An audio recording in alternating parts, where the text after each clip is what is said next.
Olá pessoal, tudo bem? Eu me chamo Mauro, eu sou psicólogo e sou professor de psicologia da Universidade de Brasília.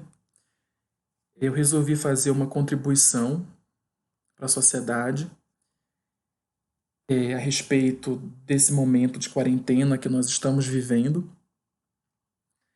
Em algumas cidades do Brasil, esse período de quarentena, devido à pandemia da Covid-19, deve estar fazendo já uns 30 dias.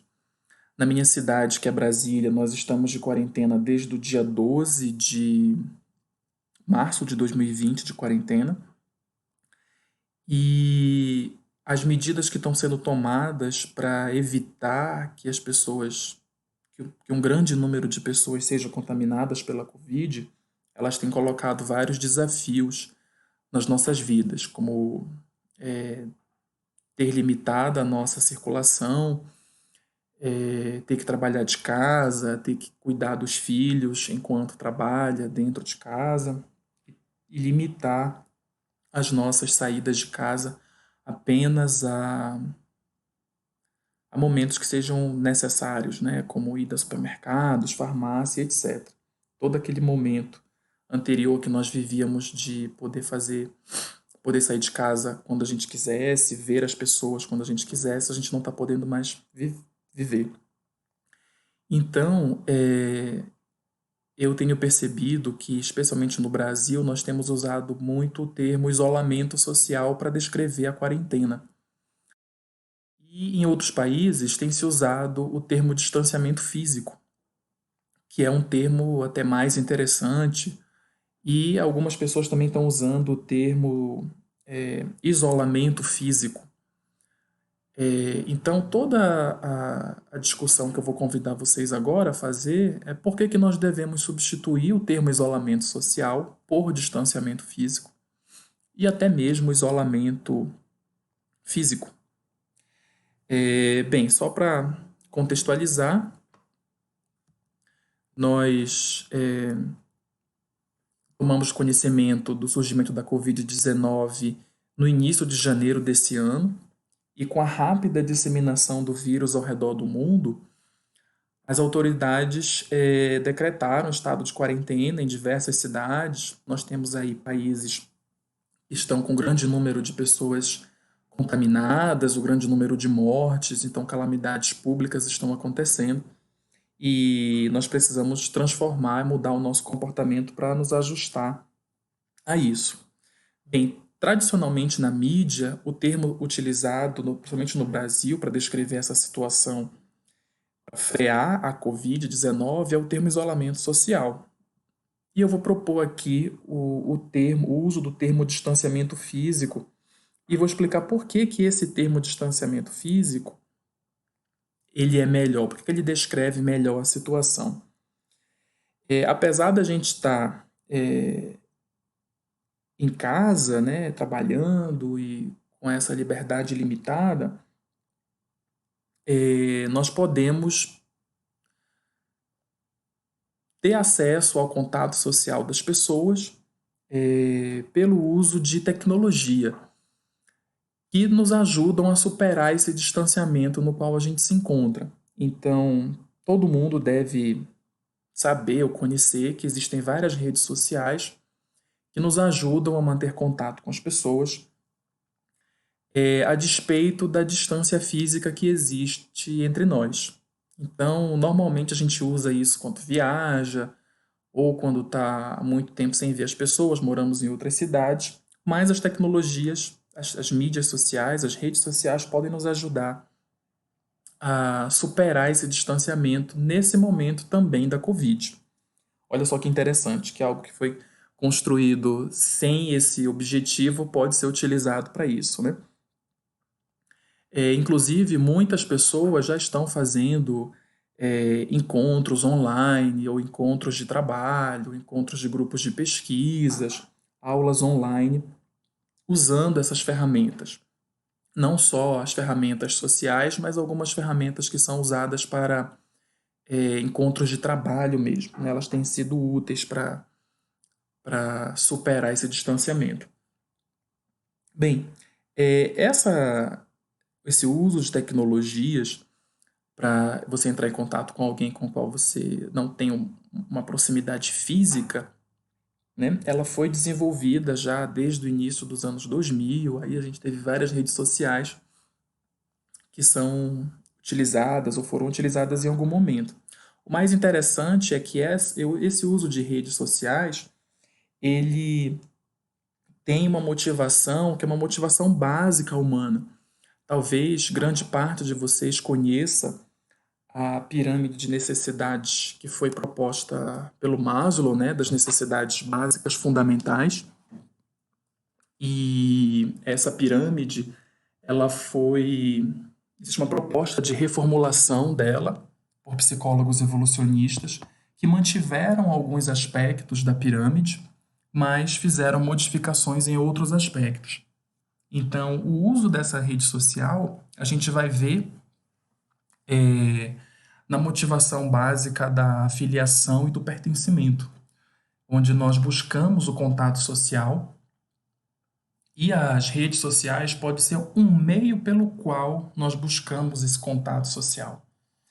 Mas então, por que que nós precisamos de contato social, né? Por que que isso é uma necessidade humana, universal, uma necessidade básica? Bem, seres humanos são primatas e primatas são mamíferos, são animais. Os mamíferos, em geral, eles são animais sociais e os primatas são mais sociais ainda. Eles têm uma dependência do, do contato social muito maior do que outras espécies. Existem vários benefícios que fazem com que as espécies se mantenham sociais, né? Surgiu o comportamento, a necessidade de viver em sociedade, e elas se mantenham em sociedade. Eu vou apresentar alguns desses benefícios. Embora existam benefícios, nem tudo é um lado positivo na vida social. Então existem custos. Então esses custos, eles estão associados à competição, eles estão associados à rivalidade, à dominação, à trapaça, mas não é objetivo discutir esses custos da vida social no momento. Eu vou dar mais ênfase para falar dos benefícios. E entre esses benefícios, nós temos a cooperação. A cooperação entre indivíduos do grupo social, ela é muito importante. Ela é um dos fatores que mantém certa estabilidade nesses grupos sociais. E nós podemos ver a cooperação em diversos aspectos. Nós podemos ver isso, por exemplo, no compartilhamento de alimentos, em sociedades de caçadores-coletores. Os indivíduos saem para caçar, saem para coletar, e o que eles conseguem com a caça e com a coleta, eles trazem para o acampamento base para compartilhar com toda a comunidade, com todo o grupo social. Embora hoje nós vivemos em sociedades industrializadas, né, que não fazem uso de caça e coleta, a gente vai simplesmente lá no supermercado, mas nós temos vários contextos sociais, cerimônias, nas quais nós compartilhamos alimentos, como, por exemplo, aniversários, casamentos, confraternizações. Compartilhar comida está muito disseminado nas culturas humanas como um ato pró-social e você observa isso em diversos contextos. Além do compartilhamento de alimentos, existe uma proteção contra a agressão, então indivíduos do mesmo grupo podem ter conflito e um outro indivíduo pode intervir, evitando uma agressão ou agressão entre grupos rivais. Além disso, a gente tem o cuidado aloparental, que é quando pessoas da sua família ajudam você a cuidar dos seus filhos, cuidar da sua prole. Então, outros membros da família estão envolvidos nesse cuidado, e a espécie humana é uma espécie que apresenta esse cuidado aloparental bem intenso.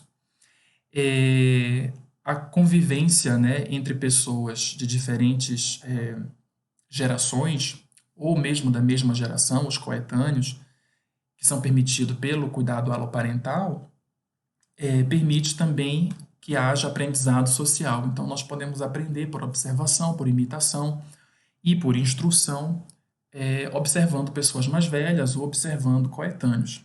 Então, uma outra grande vantagem aí que existe. E existe uma outra vantagem que é o suporte social. Então, em momentos de necessidade material ou necessidade emocional, nós podemos oferecer ou contar com o apoio de outras pessoas. Existem várias pesquisas ao redor do mundo que demonstram que o suporte social ele diminui os sentimentos de solidão, sentimentos de ansiedade e sentimentos de depressão. Algumas pessoas que vivem em condição de vulnerabilidade, que não apresentam, não podem contar com alguém para o suporte social, seja ele um suporte material, como por exemplo, ter alguém para ficar,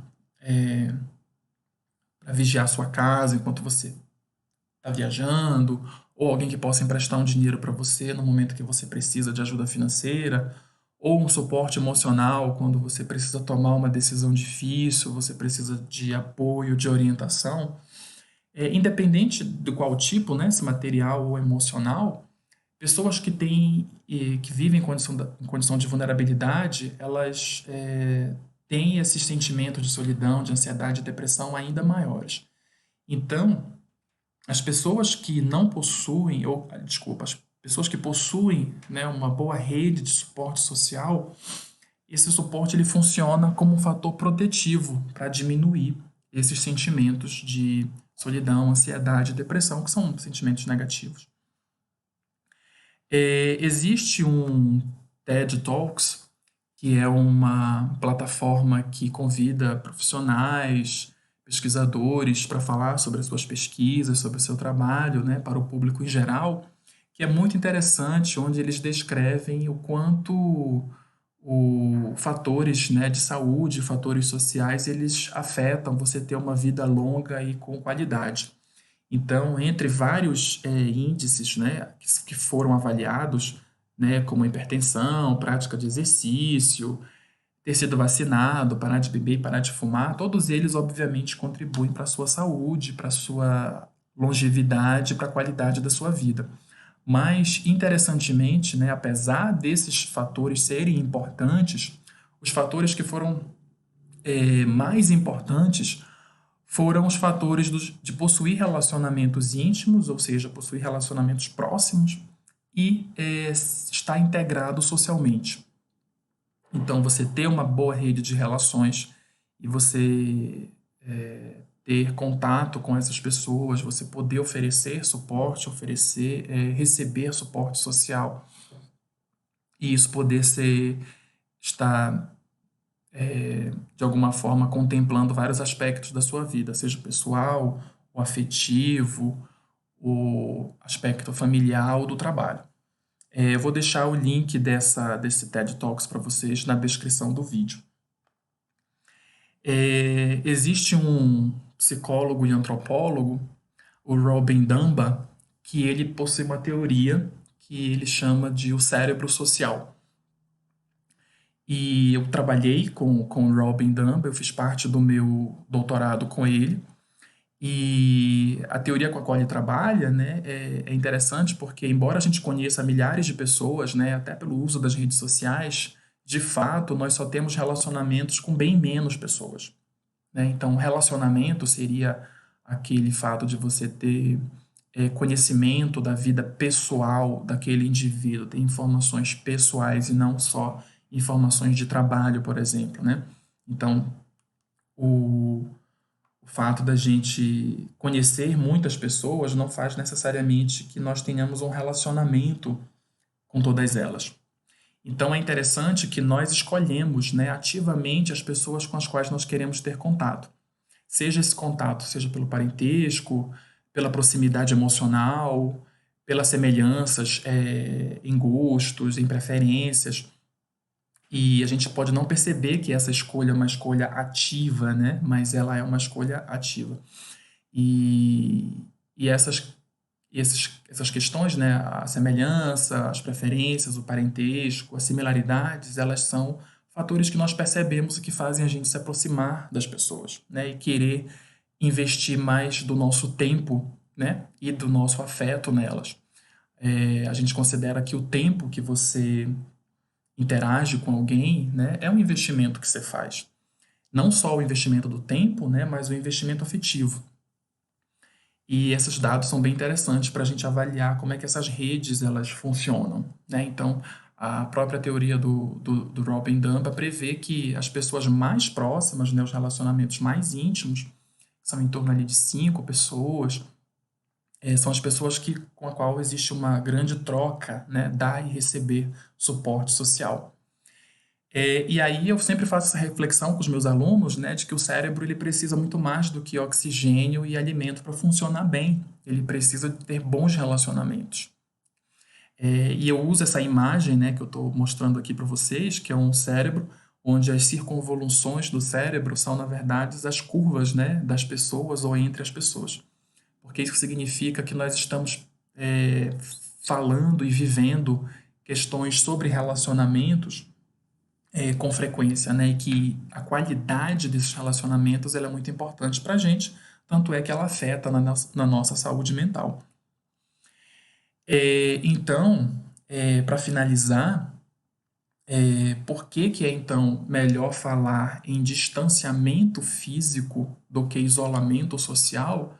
É justamente por isso, porque nós temos tecnologias que podem nos ajudar a superar esse distanciamento, mas não significa que a gente vai ficar isolado social.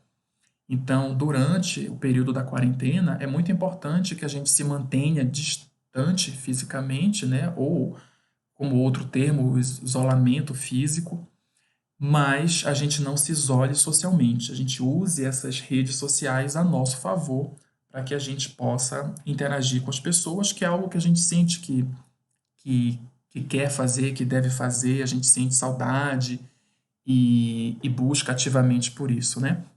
Então, nesse período, é importante a gente ligar para as pessoas, fazer chamadas de vídeos, ou em grupo, ou individuais, né? Perguntar se as pessoas estão bem, se elas precisam de ajuda. Às vezes, num grupo, talvez uma pessoa possa ficar acanhada em dizer, né, que ela precisa de ajuda. Então, fazer uma chamada, individual, para ter uma conversa um pouco mais profunda com cada pessoa, isso é importante. E a gente também reconhecer quando, né, a gente precisa de ajuda, então pedir ajuda para as pessoas. Se existem pessoas que moram sozinhas, e é importante elas também terem esse contato, poderem se abrir, poderem desabafar. E acho que uma das grandes mensagens que fica aí com essa quarentena no período da Covid-19 é que a gente não precisa estar perto para estar junto, né? É possível estar junto à distância, desde que a gente se importe com os outros e desde que a gente se faça presente de forma online, né? Então é isso, gente. Eu fico por aqui. Eu descrevo aqui as referências que eu utilizei, né? E vou deixar também elas na descrição do vídeo. E no final, eu espero que tenha sido importante para vocês aprender um pouco mais sobre, né, essas necessidades humanas voltadas para o contato social e que vocês possam refletir o uso desses termos, né? O quanto pode ser melhor a gente estar falando em isolamento físico, distanciamento físico, mas não isolamento social. Deixo aqui não só as referências, né, mas deixo também o meu contato. Tem uma página no Facebook onde a gente divulga os trabalhos, os projetos que são feitos no laboratório. Tem uma página no Instagram também, um perfil no Instagram, tem meu e-mail. E além de psicólogo e professor de psicologia da UNB, eu coordeno o laboratório de psicologia evolucionista. Então, se vocês tiverem alguma dúvida ou quiserem pedir material ou trocar alguma ideia, vocês podem entrar em contato ou pelo Facebook, ou pelo Instagram, ou pelo e-mail. Tá bom? Obrigado. É isso aí. Fiquem bem. Tchau, tchau.